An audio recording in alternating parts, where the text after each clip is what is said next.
জীবন কিছু মানুষের হাতে রাজদণ্ড তুলে দেয়, আর কিছু মানুষের পায়ে বেঁধে দেয় ঘুঙুর। রাজদণ্ডের ভার যেমন ক্ষমতার প্রতীক, তেমনি ঘুঙুরের শব্দও এক অদৃশ্য শৃঙ্খল। যারা ঘুঙুর বাঁধা পায়ে নাচতে থাকে তারা কেবল নৃত্যশিল্পী নয়, তারা এক অবিনশ্বর আগুন, যে নিজেকে জ্বালিয়ে আলোকিত করে মঞ্চ, কিন্তু নিজের দহন কেউ টের পায় না। নৃত্যশিল্পীদের জীবন এক অদ্ভুত সাধনা।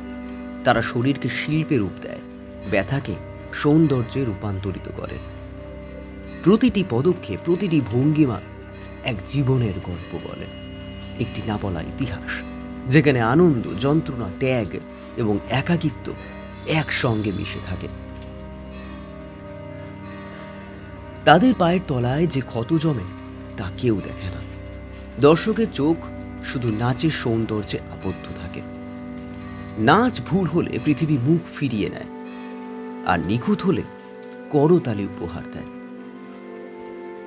কিন্তু করতালি কি তাদের সেই ক্লান্তিহীন অনুশীলনের মূল্য দিতে পারে?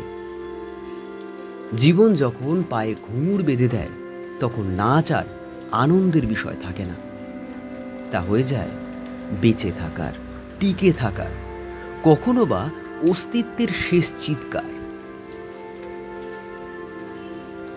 নৃত্যশিল্পীরা এক অনন্ত স্রোতে ভেসে চলা আত্মা, যারা এক মুহূর্তের জন্য থামতে পারে না, কারণ থামলেই শিল্পী মরে যায়, থামলেই আলো নিভে যায়, থামলেই মঞ্চ কেবল এক ফাঁকা বিস্তৃত জায়গা হয়ে দাঁড়ায়।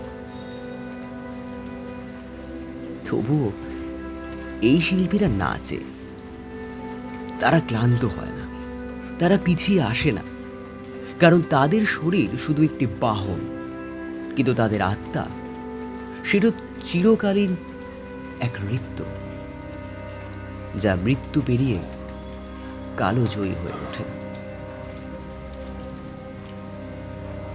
তাদের প্রতি কুর্নিশ, যাদের জীবনী এক নৃত্য, যাদের যন্ত্রণার ছন্দেই গড়ে ওঠে শিল্পের মহিমা।